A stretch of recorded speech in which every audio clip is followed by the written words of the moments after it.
I want to fuck Beyonce and Rihanna. We'll see which one of those things happen first.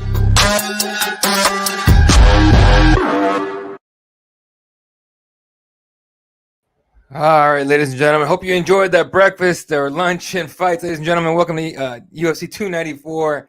I guess react and recap is what I was calling it. Keyboard Warriors, presented by KitchenPress.com. I'm Fred. Wow, that's Fred Kirby. I'm Eddie Law. See, I'm not used to this shit still. So as far as like the early stuff, my brain's all scrambled after all kinds of stuff going on behind the scenes. But ladies and gentlemen, Islam Makhachev with the knockout over Alexander Volkanovski. Fred, surprising or not? Oh, yeah. I think at the very least in the way that it happened had to be a little surprising. I didn't see a whole lot of you cocksuckers out there calling for the head kick. So at the very least surprising, first round head kick KO. Yeah, it's a little surprising for sure. Yeah, it was nuts because, you know, I expected Islam to shoot a lot more. I think he shot in one time, and Volkanovski did really well to reverse it, put him on the fence and all that. And, you know, I thought it was going to play out kind of like the first one did, but I thought Volkanovski was going to be able to pull it off. Leading throughout now, mind you, Alexander Volkanovski comes in on 12 days' notice. He looked a little soft in there, right? Like physically a little soft, not like last time. Last time he looked pretty chiseled still, even at 55, but a little soft in there this time around. And so I thought some of those body kicks probably hurt him a little bit, but I didn't think it was a big deal. But I think maybe those he had like one or two of them, and then the high kick came and boom, done, game over. And I felt for Volkanovski right off the bat, man. That guy was distraught immediately right after the fight. You know, I feel bad for him too because I think this is a prime example of this game. They always say this, or no, it's football. They say a game of inches, right? Is that football? Yeah. Fuck football, or whatever the fuck is lower than a goddamn inch.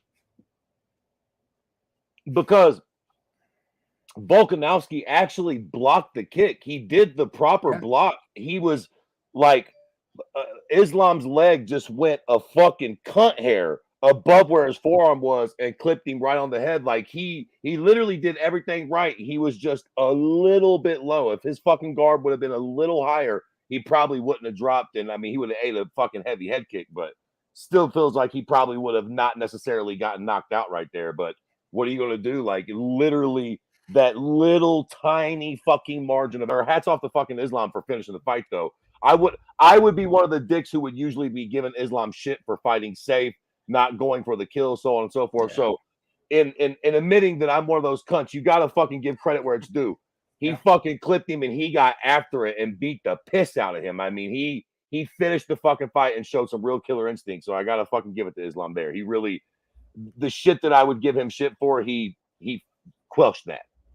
Yeah, no, he killed it, dude, straight up. So, mind you, again, it was only a 3-minute fight, so we didn't get to see a whole lot of what he's improved on and everything, which, you know, bodes well for him because he probably worked on a bunch of stuff against Volkanovski that he could use in his next fight against either, you know, Gaethje, Oliveira, whoever is next. So it's, you know, either way, got to hand it to Islam Makhachev. What's up? I will say this. I feel like, and also in the Khamzat Usman fight, and we'll obviously get into that here just a little bit, but I feel like with both these fights, a lot of credit was given to Volkanovski and Usman for taking the fights on 12 days notice, and they should be given that credit. But I don't think the candle burned both ways. I don't think people were giving Islam and Khamzat the credit that they deserve for doing the same fucking thing and taking these fights on such short notice. Like, it was a big deal for them too. I also don't think there's enough being said to your point. Like fucking Volkanovski looked a little soft. Yeah. Him coming off the fucking couch on 12 days notice, you have to fucking, and coming up a weight class, not to fucking take anything away from Islam's win, but you got to sort of state the obvious here. That's definitely not going to fucking bode well in hindsight. Yeah. And I wonder if he's going to, if he's sitting in the locker room right now thinking like, fuck, I should have waited. Because he would have gotten another shot at Islam, no matter, regardless, right? You know, beat Tupuria, Islam beats whoever, and then, you know, it's supposed to be Oliveira. But Islam beats whoever, he would have gotten another shot at 55 for sure to being champ. And he took it. And it was, I wonder if he's sitting back right now thinking like, damn, I should have done that shit. I don't know. Maybe, but I think he got paid a lot of money to do this. Oh, he got paid a bag. He got paid a bag. So he's probably in the back like, fuck it. I got paid the bag. And listen, let's be very fucking clear about Volkanovski here. He's still the fucking champ at 45. Oh, yeah. I mean, it's not fair to say he had nothing to lose because now he'll probably never get a title shot at 55 again. So he did lose that. But to be fair, he's not a goddamn 55er. So No. He lost a little something, but he's still the fucking champ at 45, still the walking, living, breathing GOAT at 45. So at the end of the day, he lost a little, but he lost nowhere near what Islam would have lost if he would, if the roles would have been reversed here. So like Volkanovski still, even though this went disastrous for him, he's still looking all right. He still has a whole division to go back to that. Even this loss, I don't think means fuck all for his fight against Taporia. I don't think he'll still be the favorite in that fight, like rightfully so. Yeah. No, and we'll talk here about what's next for Volkanovski in a second. In terms of Otis, what's up, Otis? Says Islam beating Volk like that is crazy. He said he was 180 when offered the fight, 100%. But a 180, like I forgot how much time. I think he fought in March. I can't remember, but 180 after that, after like a long layoff, isn't 180, chiseled and fucking ripped and everything. It's a different 180. So Volk's still number one pound for pound since Young Maestro. I'm with you, man. I mean, that dude's a dog, dude. I got, they can say whatever they want, John Jones and all that. But I get what he's saying. No, listen, I don't want to fucking get into this. But here we go. I don't know where Young Maestro's from, but I'm sorry. I just have to take a fucking minute to say it. Look, we've been getting our ass beat across the board in a lot of fucking dimensions. I was going to fucking take a picture of it earlier when they showed the pound for pound list. Yeah. Boy, it was nary barely a one American flag up there. But I just want to take this time to remind all you motherfuckers that wherever the American flag was, it was number cocksucking one, baby. Number fucking one. I think fucking not, sir. I don't know where the fuck you're from, and I think Alexander Volkanovski is a great fighter. But no, sir, he is not pound for pound number one. John Bones Jones is pound for pound number one. And Islam, I dig you. Number one bullshit. Bullshit. You got a loss on your record. You lost to fucking, what was that prick's name? The Brazilian, Adriel Martins or whatever the fuck. Oh, yeah. That was on the reality show, if I'm not mistaken. I don't give a fuck how long ago it was. Find me the footage of a motherfucker kicking John Jones' ass. That's true. That's true. It doesn't exist. It doesn't exist. Jones beat himself by accident and on a stupid rule. Yeah, stop it with the fucking swinger Matt Campbell shit. Stop it. I still want to see that one get reversed, but it is what it is. Otis says I want Strickland versus Khamzat. Well, that's the plan. Dana said the winner's going to get a title shot. We'll get to that, but it seems like that's where we're headed. Yeah. So, all right, to wrap up Islam stuff, two questions. One, who you put him against next? Well, actually, the first question: who you put him against next? Because Oliveira's supposed to get it. He got a cut over his eyebrows, say whatever you want. Some people are saying he did it himself or somehow, which is to me is stupid. But, whatever. Like, who do you think is next for him? Do you do Gaethje, who's already tweeted out about it? Oliveira, someone come out of nowhere? What do you think? I mean, listen, Oliveira is the right answer, right? I mean, he was supposed to be the guy fighting the fucking night. So, like, Oliveira, if he's available to go, Islam wants to go, that's the fight to make. In my opinion, if we're getting fucking crazy and having some fun, USADA's fucked, right? I don't think we talked about that yet, but USADA's gone, right? She's out the fucking window, so we don't got to listen to her no more. All right? Fuck it. All bets are off. Connor, get your cute little Irish ass in there. If by the fucking MMA God's heavens you actually starch Chandler, fuck it. We're fucking doing whatever we want to do because we own the goddamn company. Fucking fucking horn him right into a fight with Islam. I don't give a fuck if that fight is on the moon. I want Habib in the corner. I want his mom in the crowd. I want the whole fucking most of it. Yeah. Listen, it's Charles Oliveira's fight. If we're going to get fucking stupid, get the Conor fight done. All joking aside, if Conor can actually look impressive against Michael Chandler, does that grant him a title fight? A title fight by merit? Not really. Is this the fucking, the Olympics? Nope. So take your rules and shove them in your asshole. Fuck it. If fucking Conor gets a big fucking win, we say fuck it. We roll all the dice. We throw him in there with Islam. Fuck it. I mean, it worked once with Habib. Islam is absolutely Habib 2.0. If you're Conor, you can't get a bigger fight for Conor. If Floyd brought his old ass back out of retirement, it wouldn't be a bigger fight than fighting Islam. That's essentially Habib's protege. Sure. Again, give the fight to Charles Oliveira. He deserves it. If he's not going to take it, fuck it. Let's fucking make some money.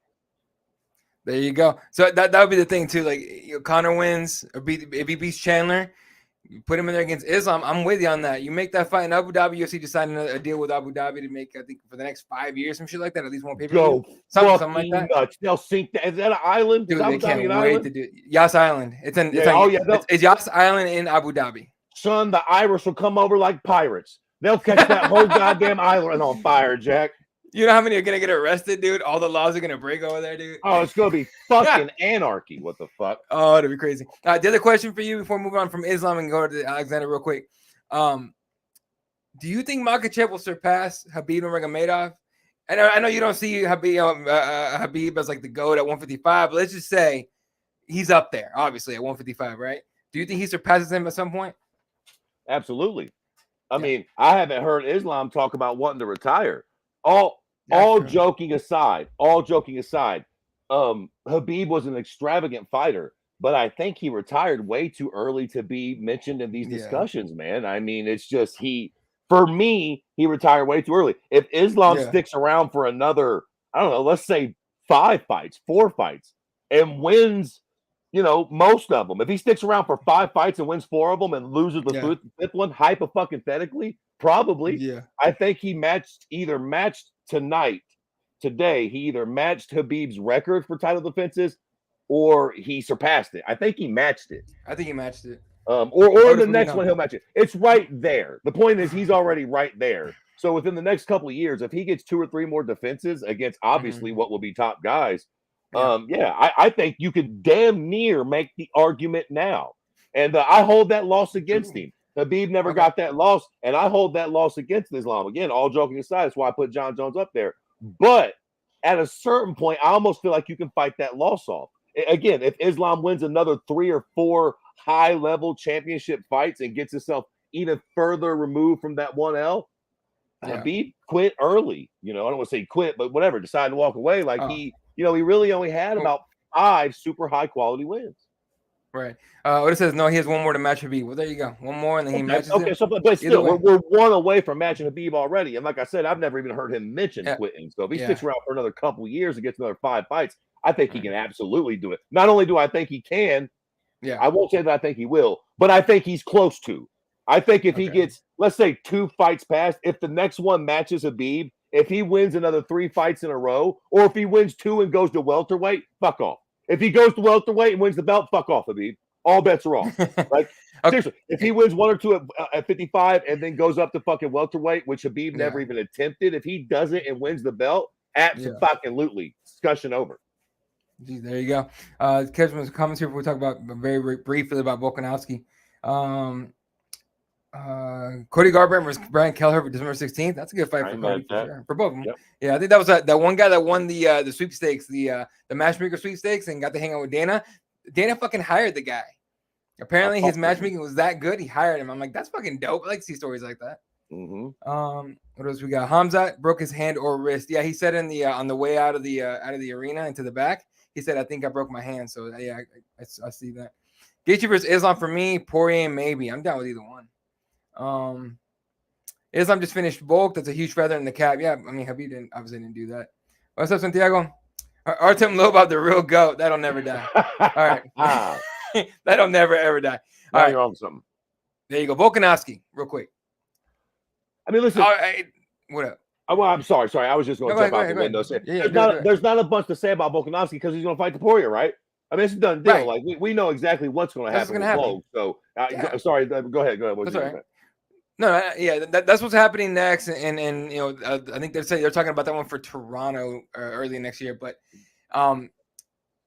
the talking point of Volkanovski this whole week was he has nothing to lose. Islam's the one that threw out that he's got nothing to lose. He's here for the money, all this other stuff. Volkanovski made the point that if he loses, it's a shot at his legacy. Do you agree with Volkanovski that this loss put the dent in his legacy? So this is an interesting question, right? Do I think it hurts his legacy? It depends on how you look at it. If he would have fucking won, it would have really blown his legacy up. For me personally, do I hold a loss like this against him on his legacy? Not really. Because this wasn't even his fucking weight division. I think we all need to be very, very clear here. He is a featherweight, and he's a real featherweight too. It's not like he's one of these guys that barely makes the weight. He misses weight every other fight. He's a real featherweight, short little prick. I mean, I don't give a fuck what he was when he played rugby. For the month of Sunday since he's been in the UFC, he's been a featherweight and he makes the weight very easily. So, no, I don't think it's right to hold it against somebody when they dare to be great. That's why BJ Penn will always be my favorite fighter of all fucking time. Whether it be goddamn Lyoto Machida at heavyweight or that fat cocksucker outside of that bar in Hawaii, fucking BJ took them all on, son. And I fucking hold a lot of esteem for that. So Volk moving up to 55 and losing a fight against, again, who might go on to be the goddamn greatest fucking 55er to ever do it? Nah. Again, if he had won that fight, it would have really shifted the pendulum of his legacy. So in that regard, it definitely fucks it up a little. But I'm not going to say, oh, well, we seen him get knocked out.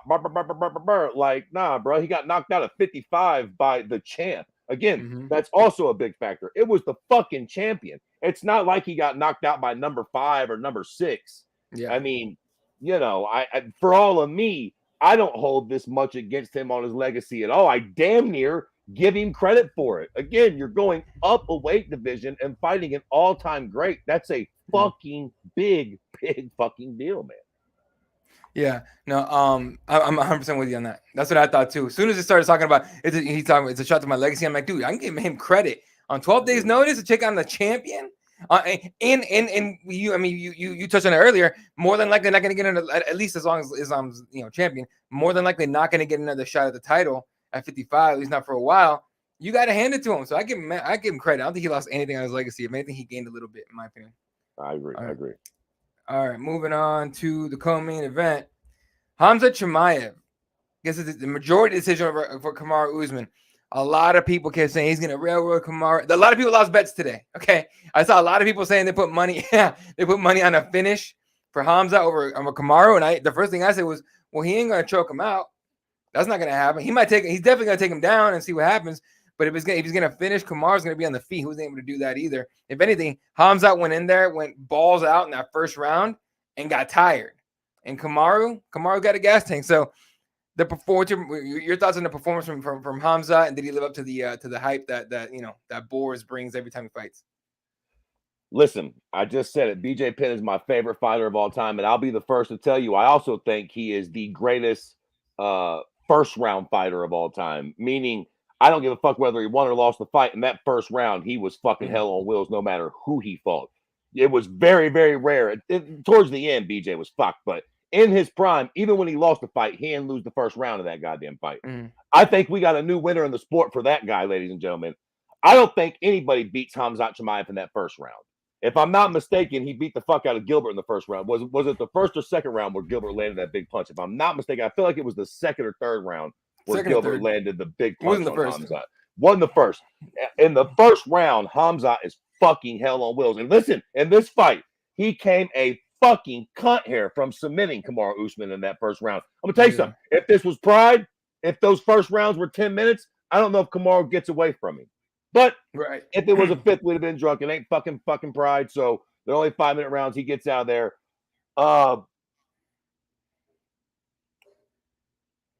I was worried about this fight for Khamzat because I felt like once it got switched from Paulo Costa, yes, Kamaru has a bigger name. He's a fucking, former champion, so on and so forth. But at the end of the day, he is a fucking welterweight. Listen, look at Kamaru. He was in tremendous shape. He did not. Volkanovski looked like he put the fucking beer down and flew across the world and took a fight. Kamaru didn't. He looked like he just went ahead and left the fucking gym and said, piss on it. Let's go ahead and scrap. I mean, Kamaru looked to be in fucking tremendous fucking shape. But at the end of the day, he is a welterweight. So, look, did Khamzat look very fucking impressive? Absolutely. He was all over Kamaru like stink on shit in that first round. The second round was a bit fucked for both of them. He came on in the third round, proved that he can still take a good punch, decent enough striker. Overall, let's be very clear. He looked really fucking good. So that's the fucking good news, right? The fucking bad news is he wasn't able to finish a 170er when he had them in a very bad position in the first round where he is a fucking Tasmanian devil. Now, to be fair, Kamaru Usman is very, very, very good. And to your point, Sir. you don't just really submit Kamaru. I think even my funny pale ass found out today, even if you're Khamzat Chimaev, that's a very hard thing to do is submit Kamaru. Yeah. Even if you've got him in the worst possible position for to be in, he's very, very, very good. But I think we all learned a bit about Khamzat there too, man. Kamaru did not look undersized in there, but he's definitely not a big 85er. Okay. And if Khamzat had those troubles with him, it really worries me about what he would do if a big 85er. What would he do if Bo Nickel grabbed a hold of him? I'm gonna tell you something. After that fight tonight, I'm not exactly sure that Bo Nickel wouldn't take him on a ride, son. Now I'm not going to get too fucking cute with it. Let's see what Bo does on his way up the ladder. Khamzat's still a beast, but I almost love this because it makes Khamzat seem real or beatable or whatever. Human. Like human. There you go. He looked great. Great performance. Fuck it. Give him the title shot. Let's fucking do it. Let's make some fucking money. But I tell you what, in that first round, right when he's on the precipice of fucking choking Usman, I'm like, woo, Sean Strickland, boy, you better light up a bar, bro, because your funny fell ass is in trouble. Now, when he did it, and he slows down the second round, and Kamaru starts catching him, and then he comes out in the third round, and he's not exactly the same. I'm like, oh, shit. Sean Strickland might put the brakes to him. Now, that first round's going to be a little bit of a bumpy ride. I'm sure Sean knows that. But we get into round 4 or 5. You know, this idea that Khamzat weaponizes his pace. Take that fucking idea and piss on it, Jack. Now, I don't know whether it was his nerves or whether Usman's a beast or whatever, but he did not weaponize his pace at all. As a matter of fact, I would say Usman weaponized his pace on fucking Khamzat in that fight. Now, I wouldn't go as far as to say that Khamzat gassed, but he sure as fuck didn't come out that second round like he did in that first, nor did he come out like that in the third. He done enough to win the fight, but he wasn't exactly fucking on Usman like he was in that first round, Jack. Yeah, no, 100%. No, with the he slowed down. And they were saying, oh, he's the more mature, and I'm like, no, this motherfucker's tired. Like that dude's tired. It's not mature. I mean, it might be some maturity, but it's not. He's tired, man. Anyway, all right. So then, so Khamzat Strickland more than likely the next fight. I think Young Maestro was talking about DDP for the belt. Sorry, dude. Dana White pissed that DDP didn't step up against Izzy earlier, so that's probably not gonna happen for a minute. So yeah, there you go. And as far as Kamaru Usman, man, I'm wondering if he's gonna stay at 170s or move up to 85 permanently. Like to be up at 85, I want to see him a matchup against like Kelvin Gastelum or someone in like a similar stature at least, maybe not size, right? Because Kelvin's a fucking tank size that guy, but it'd be an interesting fight to me. I think Kamaru should just go back to 70. I don't know how hard it is for him to make it, but it never seemed like it was terribly hard. This was a quick, let's get some money fight. Look, let's also be real fucking clear about those Leon Edwards fights. All right. I'm not the biggest Kamaru fan, not the biggest Leon hater, but just for some perspective here, he was kicking Leon's ass in that second fight. Now, he beat him in the first fight that none of us remember. In the second fight that we all remember, where Leon wins the belt with the fucking head kick around the world, that was the only 2 seconds of that fight he won. Leon, that is. Now, in the rematch, Leon did win the fight, but it was closer than people like to remember. That was not – Leon won the fight for sure. I'm not saying it was debatable. Leon won the fight, but he didn't exactly rout fucking Usman. He wasn't just beating the dog shit out of him. I'd say Usman took a little bit more of a beating tonight than he did in that second Leon Edwards fight. You know what I'm saying? Just as far as getting them hands put on him type shit. So no need to abandon 70 for Usman at this point. As far as I'm concerned, you give Usman – who the fuck is hovering around at number 1 down at 70? Sorry, buddy. You're next in line. If Usman beats you, he gets the rematch. I don't give a fuck who's got the belt. I mean, Usman looked very good tonight against, again, no matter how you cut the cake, Khamzat's a fucking problem no matter what you do with that. And Usman looked real fucking good on 12 days notice. I think you give him whoever's at the top 1 or 2 spots at welterweight and then give him his goddamn a shot for his belt back. There you go. So the whole thing is going to be plenty of good messes coming out of this one, especially these short notice ones. I mean, you still talk about when Paul Acosta, heals up, what happens to him when Charles Oliveira gets healthy, what happens to him. So we'll see what happens. Did you see that Paul Acosta got in a fight or someone tried to jump Paul Acosta in the crowd? Oh, no, I did see that, but quickly before I forget, I wanted to mention this before we got off of the Volkanovski fight. But was it Okay. just me, or did anybody else really take notice to the fact that Volkanovski?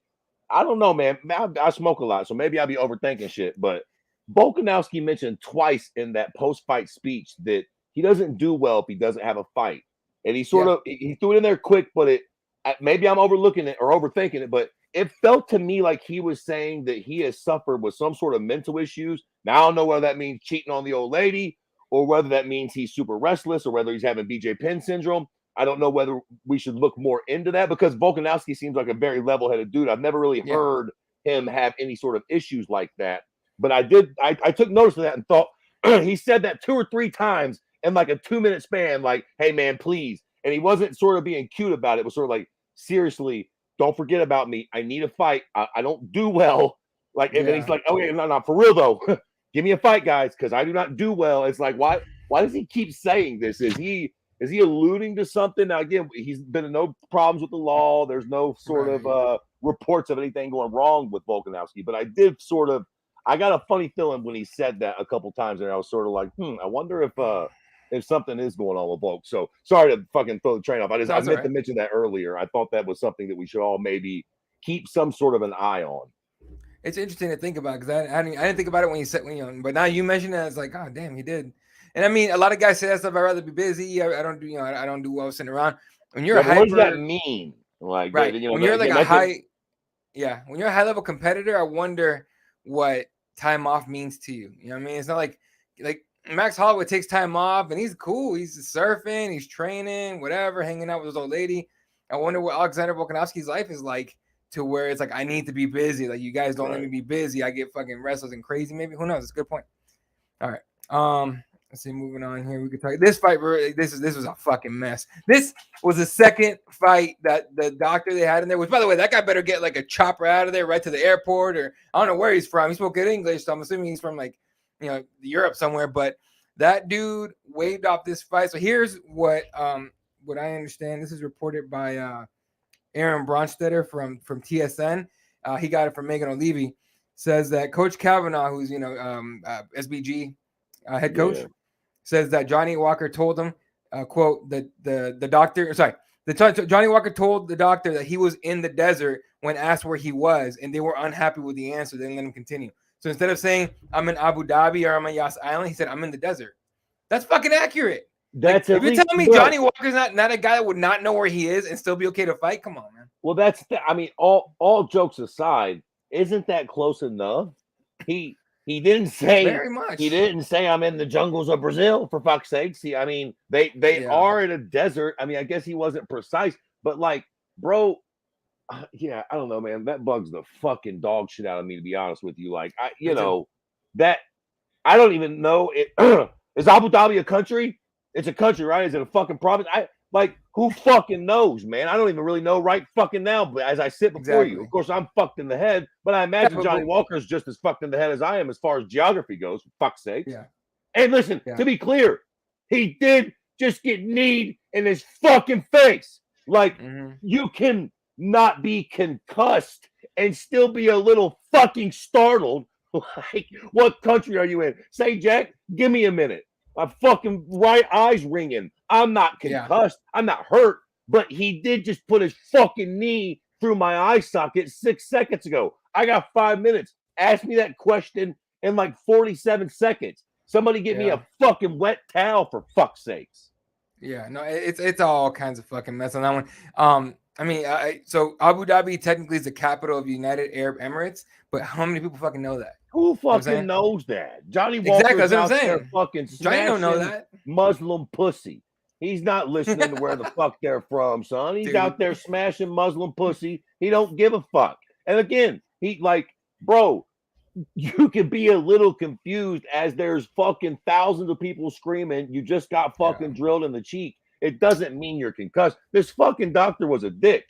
I mean, let's just be real fucking clear here. He came in and he was telling one homeboy he didn't get clipped in the pills. Victor Henry? Let me tell you something, son. I don't want to get ahead of myself here. We've been watching fights. This is episode 338, whatever the fuck. Yeah. We've been watching fights for a month of Sundays. One of the things that bugs me the most about the fights is when these guys get kicked in the fucking pills and they fucking shake their little hog around. They swivel their hips. And they go, come on, I'm ready. I've only been kicked in the nuts a couple times in life, and every time I've really got them, I did what that fucking prick tonight did. You fucking hit the deck and you cry like a little baby girl if you actually get kicked in the fucking nuts. How dare this fucking doctor come in and tell this fucking prick that he did, like, what's he putting on? You hear him fucking screaming in agony? Who's this fucking doctor? I mean, what the fuck are you talking about, my guy? These are notes from Aaron Bronstetter, tweets out literally like every single thing that is said by Dana White in the post fight. So I'm going off of him. Says White says that the doctor tonight was inexperienced. He says that they will make the situation right regarding Walker and Ankalaev. Inexperienced at a fight in Abu Dhabi, a numbered pay-per-view with a huge title fight and co-main event, and you got an inexperienced doctor. What in the fuck does that even mean? Yeah, inexperienced, like never. Are you telling me you showed up to 294? Was like, yeah, you don't check who the doctor is. You don't have people that check who the doctor is, and then go, how many fights have you? How many events have you done? Oh, it's my first one. Oh, okay, hey, get him the fuck out of here. Get me someone that at least watch fights. God damn it. Like, all joking aside, the country question is a wild question. Ask him his fucking name. Like, ask him some. Like, if he got his country wrong, is that sort of bad? Yeah, kind of. But if he's not from this fucking country, it's not the weirdest thing in the world. If you're from Brazil and you're in fucking Warsaw, Poland, and they're like, where are we at? And you're like, fuck, you know what I mean? Ask him his fucking name, or who's he fighting, or some shit like that. Like, the dude he's been studying for the last 2 or 3 months. Does he know his name and his first fucking name? Like, I don't know, something else that, like, I just feel like that's a real weird question to ask. And they'll be like, no. He didn't know the answer to that one. Call the fight off. Like, what the fuck, man? We need something a little more fucking serious than that fucking vague goddamn question. What the fuck? Yeah. No, it was ridiculous, man. Forget that guy, straight up. I was fucking irritated with the doctor immediately. So I'm assuming make it right between these two that they were. It means they're gonna have rematches somewhere, hopefully in a pay-per-view, because that's where that fight belongs. God damn it! Piss on all that, man. Fuck it. What's next week? Do we got an event next week? Is it some shit? Sir. We just got Ngannou and fucking Tyson. That's great. I'm getting fucking dressed up as a creep and going out and looking at tits. Fuck those dicks. The next weekend, what is the fight? I'm gonna be trick-or-treating, and then I'm gonna be fucking watching that shit on my phone. I'm gonna be watching on my phone, bro. I'll watch that fight. Just want to see what happens. Week after that, November 4th, Jailton Almeida versus Derek Lewis from Brazil. There you go. I'm sorry. Sorry, Megamonov. Maybe you got caught the fucking short end of the stick there. Ankalaev, your fucking last name's easier than the first. Your ass is going to Brazil, man. Let them. My whole fucking point is let them fight ASAP. Jesus Christ, nobody got hurt. Like, as soon as fucking possible, go ahead and rebook that fight. And fuck, you're going to Brazil. How fucking convenient. What's the co-main for that card? Dude, that's co-main is Gabriel Bonfim against Nicholas Dalby. There you go. You just got, everybody just got shot down the card. Whoever the curtain jerker is, fuck off. Back to jungle fight you go. Sorry, bud. I gotta start forgetting about jungle fights when we get off air. It's fucking bonkers. Not bonkers, but it's funny. Anyway, that made me laugh. Yeah, no, that one, just put that. You could put Johnny Walker Magomed in the main event and bump down Jailton Almeida and Derek Lewis, and it's a great fucking fight night at that point. So who knows? Maybe they'll do it. All right, real quick on some more comments before we keep going here. Did you see Derek Lewis facing Jailton Almeida November 4th? Yep, supposed to be Blaze, Curtis Blades, and he got hurt. Then Yuri Prochazka versus Alex Pereira for the 295 for the light heavyweight title. Yep, the second that those two men entered the octagon, they closed the cage behind them. Jamal Hill will no longer be a champion. But for now, So Diego, talking about your point on Volkanovski, I too got worried when he said that. Man, you're not going to be a fighter all your life. That's a good point. And then Magomed Ankalaev could not catch a break with Jan, and now with Walker. Let's hope they rematch this fight quickly. They will. That's the only way. Yeah, that's what I'm hoping, man. Just because nobody got hurt at all. Fucking, I will say, boy, the after part of that fight, I low key fuck with Johnny Walker. Now nobody wants to start some shit. Oh, he showed the fucking ref, dude. Yeah, nobody's wants to see a riot break out. But I like that he's like, nah, bro, no. Dude, he wanted to fight. All y'all watch. I love how in disbelief he was. Like, no, wait, no, for real. He was like, everybody just get out. Like, he wasn't sure. Like, he was picking him out. Like, yeah, you go. Like, all three of y'all get on out here. Tell him, like, what are we doing here? It's all good. Fighting. Get out of the cage, everybody. It's all good. Like, what the fuck? Are we really stopping the fight? Are you guys fucking kidding me right now? Dude, he shoved the ref, he shoved the doctor, he shoved fucking everybody. Doctor, dude, the second Johnny got up, that doctor fucking hightailed it, but hightailed it right out the octagon. Here's a little fucking trivia question for you, which I shouldn't be doing because I don't know the goddamn answer to it. So maybe you do, or maybe fucking Otis does. When is the last time you seen Dana White come into the fucking cage before the main event? Habib, no, before main event, never. Not that I've seen. That I can't before the main event. I can't remember a time where Dana's had to come in the fucking cage. When Dana comes, son, that's the equivalent of being motherfucking 9 or 10 years old and Dad comes in the room. Dad just showed up. Y'all better chill. I'll cut both of y'all. Goddamn it! I'll have y'all killed on this island. You see Dana White come in. You better chill. You better fucking relax now, homeboy. They asked him at the post. They asked Dana about the post presser. Aaron reporting that White on why he entered the octagon after Walker and Chimaev fight wrapped up says it did not look like the situation was headed in the right direction. Hey, bro, listen. Real talk, bro. A lot of people love to hammer Dana White, and a lot of times he does deserve it for a lot of the bull dumb shit that he does and says. Yeah, you gotta hand it to him for shit like this. There's a lot of other fucking organizations where that might have spun right the fuck out of control, but Dana White commands such a fucking respect in this sport that when dude came in the fucking cage, you literally seen both of those dudes and their teams be like, whoop, cool. Mm-hmm. Like refs, police, all those dicks ain't nobody calming Johnny Walker down. Y'all about to have a fucking problem in this cage. And then Dana White walked in there and everybody's like, all right. Yeah, cool. Okay. All right. Exactly. Like everybody's like, all right, fair enough. Yes, sir. All right. Ikram Aliskerov, clearly contender, or will be a contender soon. Gets the first round knockout TKO. Mind you, Warley Alves coming up from 170, but still. Well, and listen, let's be very fucking clear. Wally Alves is so goddamn old, he has a win over Colby Covington. Oh, shit. That's a fact. If I'm not mistaken, that's a fact. So their careers to go in such a wild trajectory where he's getting starched out by this cat fucking, 3-4 fights down on the card.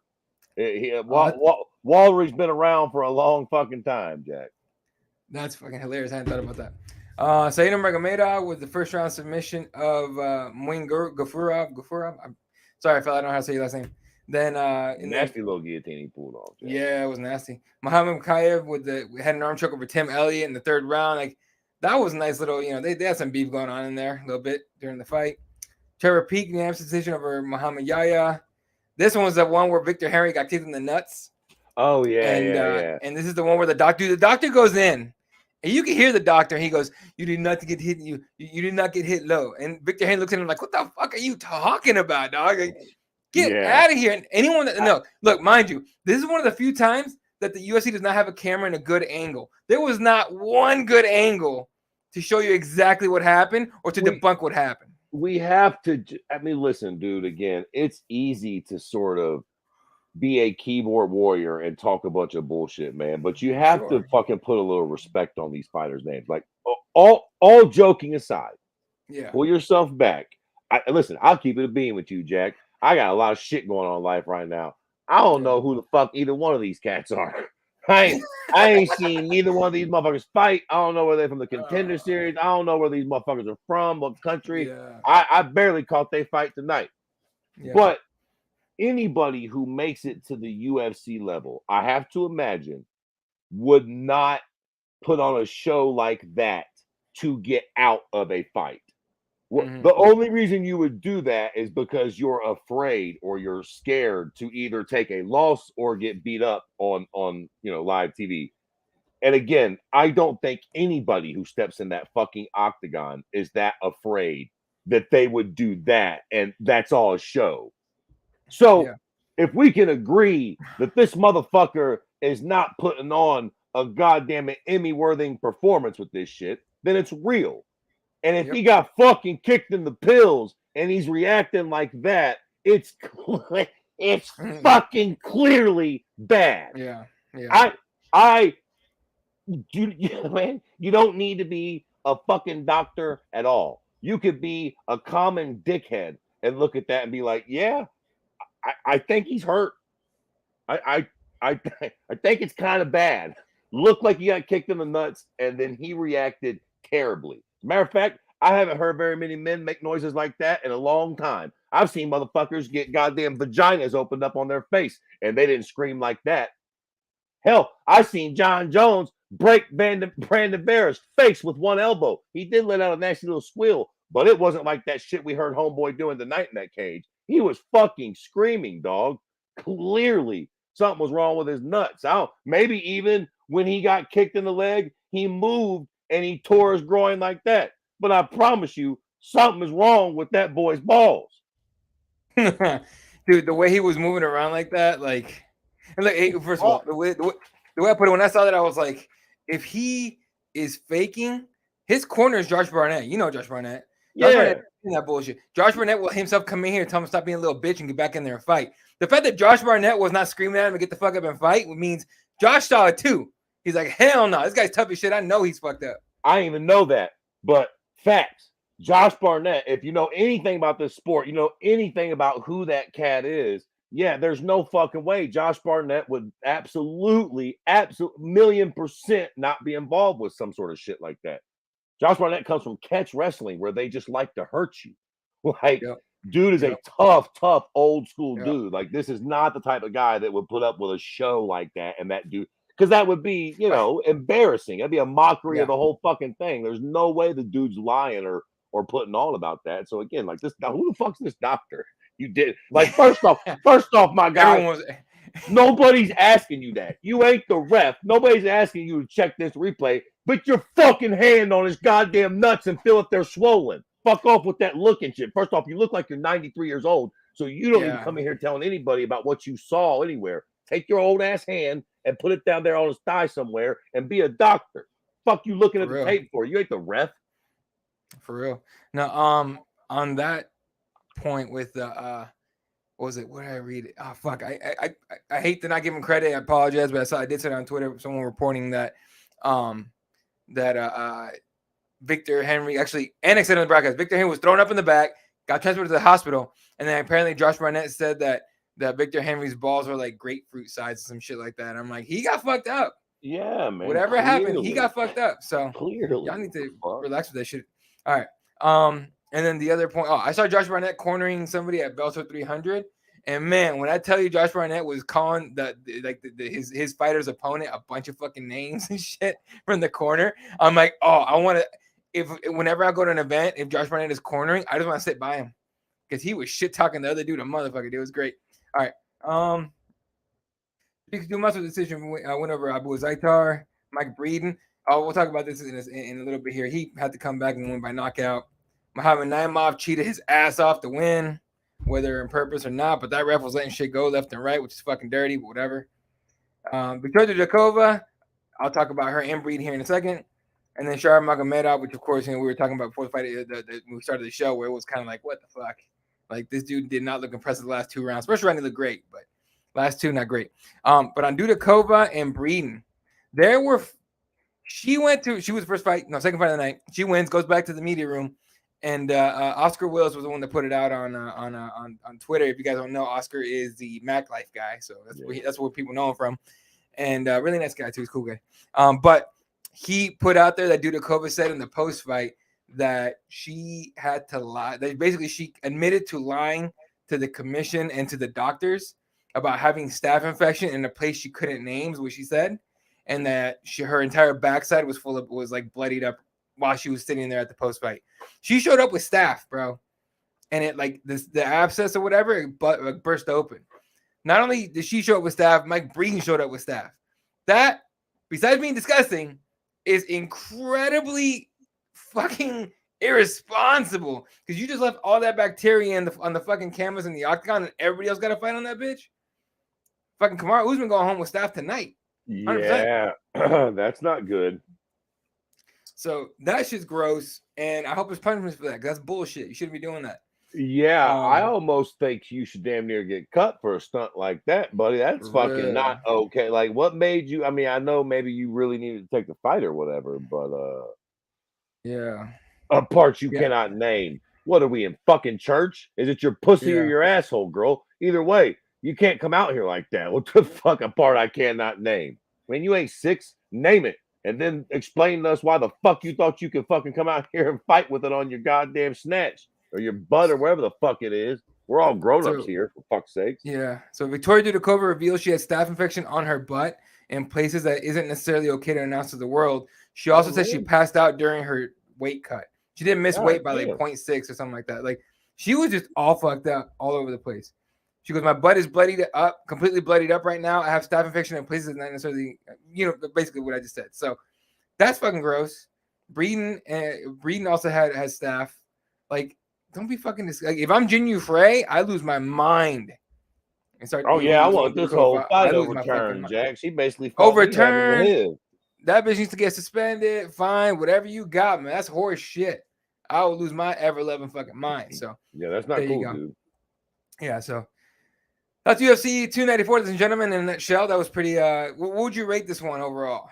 I was just about to ask you that same question. That's what I was about to ask you. Overall, what would you rate the whole card? Entertainment wise, with the psycho shit that happened, the doctor stuff, and the staff, and all that. Entertainment wise, I would put it like a B+, right? Maybe A-. What 1 to 10? 1 to 10. 1 to 10. Oh, okay, 1 to 10. Fuck off with the grade shit. Yeah. All right, I'll go 8. I'll go 8. I'll go 8. Okay. We were sold that it was gonna be like a 10+, and it ended up being. I think that and the way that the Kamaru held it together against Khamzat, and then the finish by Islam saved it to me. But up to that fight, it was a shit show. I agree. I'm gonna give it like a 7.5. 7.5 for that reason too. I agree. Like the Usman and Khamzat fight was actually really good. The first round of that fight, I was holding my breath.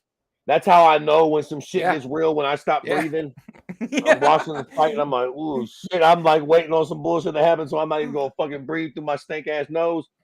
That first round of that fight was fucking intense, and then the head kick knockout definitely ended the fight on a super high note. You got to give that credit where it's due. But overall, the weird fucking doctor and the weird shit that happened in the Johnny Walker fight, all things considered, 7.5. Good night of fights. I did pay for it. For fuck's sakes, ain't that a bitch?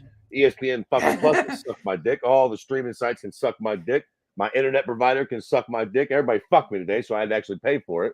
Fuck's sakes, I'm the only dick in fucking goddamn planet Earth to actually pay for these pricks today. So, but I'm not fucking distraught about it. That's what I was going to say. I was going to say if I did pay for it, which I fucking did, I wouldn't be mad about it. I got my money's worth. So fuck off. Yeah, no. So, there you go. Real quick, next weekend is Tyson Fury against Francis Ngannou. Don't have any data on that for you. And then we didn't talk about it, but how I want to say it was like last week, the week, it was sometime in the last week and change, the USADA UFC thing. So we got the USADA statement from what's the fellow's name? I'll get into it in a minute, but the CEO of USADA came out and said we're breaking our partnership, and he cited Conor McGregor as a reason for that happening. I think the next night, Hunter Campbell, attorney for the UFC, and probably the next guy up from Dana White, and Jeff Nowitzki came out the next night, called the media over to the UFC Apex in Vegas to hold a press conference at like 3 p.m., something like that, and just went in, and then announced they're going to be with Drug Free Sport International, who works with the NFL, I think NFL among other big leagues and everything, to do the testing collection and all that, or the sample collections and all that. But USADA was brought, I think, USADA was, the whole thing we said when they first came in, I think we were talking about, it's like, guys are going to start, TRTV tour was no longer a thing. Fucking Ubering was no longer a thing when USADA came in, right? They cleaned the sport up for the most part. Now we're dropping USADA at the end of this year. January 1st, start working with Drug Free Sport International. And the whole thing's a mess. Fighters immediately thought, "Oh, we're not testing no more." Like, I bet you they were just like, "Hey, man, just give me the fucking word, man, that we're not testing no more. I'm injecting like a motherfucker." What is your take on that whole fiasco? Because it took me like a day or two to like decipher it, and it just sounds like it was a business decision by the UFC, and the guy from USADA was just really pissed about it. After all this time, man, here's the thing, right? Mm-hmm. So let me ask you a question. Do you think now, not today, let's say whatever, but before USADA got let go, so like not after this news, but like 2 weeks ago, 3 weeks ago, before this was a thing, all the fight cards this year, do you think anybody is getting away with using steroids in the UFC now? Do you think it's And the testing, 100% right that nobody is getting away with cheating? nah, I'm pretty sure that there's ways to do it. I rest my case. So Yeah. at the end of the day, if there are still going to be ways for clever pricks to cheat, whether it's by spending a lot of money and getting the right chemist, or just being on the cutting edge of shit and getting shit that they're not testing for, or whatever. If it's like the war on drugs, right?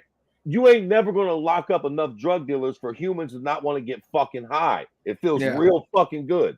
So come up with a different strategy. I don't think you're ever really going to get rid of performance-enhancing drugs in sport, in my opinion.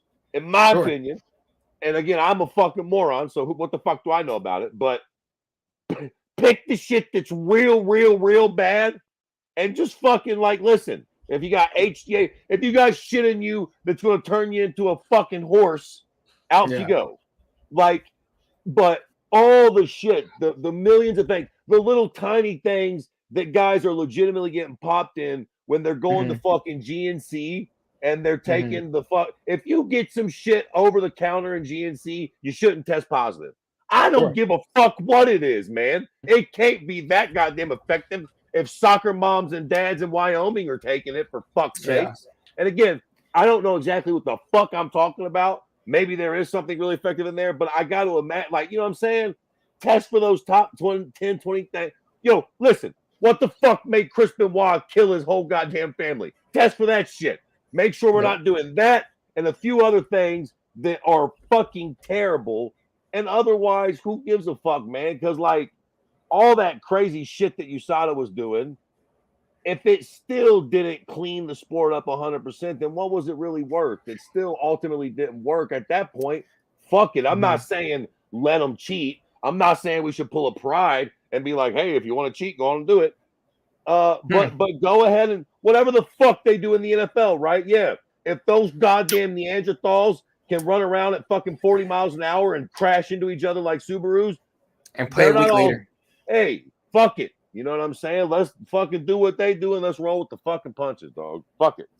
That's the thing, though. It's like they were like drug-free sport, international works with the NFL, and I'm like, look, man, I don't need an eyeball test to know that fucking dudes are on all kinds of shit in the NFL. Hell, Peyton Manning had shit allegedly because he never got fucking busted for it. But Peyton Manning allegedly had shit sent to his house for when his neck was fucked up with the Broncos. Had shit sent to his house under his wife's name.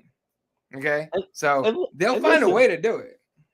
And listen, at the end of the day, again, let me be very clear. I could be wrong about shit. I don't really know what I'm talking about. But from the outside looking in, hey, man, that shit that healed his neck ain't what made him that great fucking quarterback. He's a fucking corn-fed white boy from fucking the middle of America that sat around throwing a goddamn football through a tire at 80 yards because his dad was an NFL quarterback. I mean, he could have took all the fucking, I could have took all the steroids in the world and I wouldn't have been Peyton cocksucking Manning. I mean, that shit ain't what made dude who he was, man. You know what I'm saying? That's the real talk, bro. That's the thing that people get confused or cute about with John Jones. All joking aside, if you bring up the Matt Hamill fight, if we're having a discussion about John Jones being the GOAT or the number one GOAT or any sort of pound for pound rankings, I realize that all this is just a hypothetical bullshit argument anyways. But if you bring up the Matt Hamill thing, you're just being a dick. Let's just be real clear here. Obviously, he didn't fucking lose that fight. You're just being an asshole. So the only other argument is the cheating thing, the picogram, the fucking. And again, if we're having a real discussion about that, dog, did you fuckers out there really think the reason that John Jones is the greatest fighter of all fucking times is because he took it's just fucking silly talk, man. I don't think he fucking did, but let's just say he did. That's not what made him fucking choke Lyoto unconscious. It's not what made him throw a flying knee in the first seconds of that fucking title fight with Shogun. I don't know, man. Again, obviously, I don't think people should just be fucking using all the steroids under the fucking sun. But also, I feel like enough people use them that the ground is sort of it is level. Like I don't think a lot of guys are champions and doing good in MMA because they're cheating and Yeah. everybody else just isn't cheating enough. Like I just don't think that narrative is real. I think the guys and girls that are winning are the fucking more talented fucking fighters. I don't think it's because even Sean Strickland, much of a shit rat as he is, I don't think he won the fight with Izzy because he's cheating. I just think he had a good fucking night and he had a good strategy. Like, I don't think Izzy's one of the greatest strikers we've ever seen because he's secretly taking shit that makes his cock-sucking nipple swell. Even if he is taking something that makes his goddamn nipple swell, that's not why his striking acumen is that good. It's because he's been striking since he was fucking 6. I mean, for fuck's sakes. Yeah, so that's what's going on here with that, and it's just, it is what it is, man. We'll see if this program is going to be any better or not. And I'm assuming we're going to see a bunch of guys start getting knockouts again. Maybe the heavyweights won't be so fucking boring anymore. And listen, that being said, we got to go soon. I know I've been shooting my mouth off a lot. I've been on a lot of fucking rants today. I'm shot out of a cannon, but just quickly, can fucking wouldn't watch by enough people to get sued. But boy, I was going to say I'm fucking still Charlemagne's thing and give fucking Mark Hunt the goddamn donkey of the fucking goddamn year. You hear this fucking prick? This cocksucker is still fucking yapping about that goddamn Brock Lesnar fight and saying that the UFC, son, you were in the pre-fight interview saying this guy's always testing positive for steroids, blah, blah, blah. And listen, let me be very clear, man. Mark Hunt is a fucking legend, one of the toughest guys that's ever competed in this sport. As far as his in-cage and in-ring activities go, nothing but fucking respect and glory to Mark Hunt. But boy, this whole fucking Brock cheated and Dana White's a fucking cocksucker and all. Son, you just gotta let that go. You said you knew it going into the fight. If you had knocked Brock out, would you still be trying to sue them? If he hadn't have held you down and you had starched him, would you have said, all right, now y'all keep all that money y'all about to give me. I don't want the big fight y'all about to give me. I'm out of here because y'all know he cheated. I just slept him. But even though all that happened, I'm not going to take it. Come on now, Mark. Come on now, Mark. If you had won that fight, bro, you'd still have the UFC stamped on your ass because it would have got you a bigger fight. And if you'd have won that one, so on and so forth. Let's just be very clear, bro. Like, this whole steroid talk got me to think about Mark Hunt. That case just ended not too long ago. Obviously, Mark Hunt didn't win the fucking case. And afterwards, he's fucking, I'll never quit. It's like, bro, you got to give that up. You got to give that up, Mark. You can not quit all you want to. At some point, the courts are going to be like, go away. All right. Next UFC event, Saturday, November 4th, Almeida versus Lewis from Sao Paulo, Brazil. Yeah. Then UFC 295, Jones versus Miocic from New York, Madison Square Garden. When is then that? Back to the Apex. What's up? The Jones fight. When is that? November 11th. Okay. So not next week, but the 2 weeks after next week. So we got to go soon, but we need everybody. We'll talk about it the next time we do a podcast too. But man, I think that fucking fight again, bro. Y'all be disrespecting John Jones. God damn it. Y'all be disrespecting John. This is a big, big fight. I know that Steve pays long in the tooth, but we're taking what we can get. John's at heavyweight. This is a big fucking deal for the sport, you cocksuckers. Then November 18th, back to the UFC Apex in Las Vegas for Allen versus Paul Craig.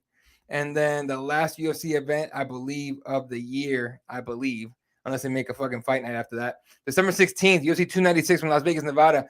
Edwards versus Covington from the T-Mobile Arena with the co-main of Alexander Pantoja and Brandon Royval for the flyweight title. And Shavkat Rakhmonov against Stephen Thompson, Tony Ferguson against Patty Pimblett, and Vicente Luque against Ian Gary. Pretty damn good main card. The whole card's actually pretty solid. We'll talk about it when we get closer and shit. Cross fingers, no injuries. But it's gonna be it for us, ladies and gentlemen. Shout out to everyone that tuned in. Santiago, Otis, young Meister, all you guys that tune in. We guys are dope as fuck. We love the hell out of you guys. At Cage Side Press for everything. I'm at Eli32. He's at Gem City Jesus on Twitter, X, whatever we're fucking calling it. It's been a long fucking day. I'm gonna go chill the fuck out for a couple hours. Then I got Halloween prep to do. So it's what it is when you got kids. For myself, it's Fred Kirby, the entire crew at Cage Side Press, CageSidePress.com for all your coverage. We especially appreciate you guys going there now. Hit up all the links, read up articles, hit up the Instagrams, Twitters, and everything. Appreciate you guys. For myself, Fred, and the entire team, we love you guys. Good night, and good night, Wilshire.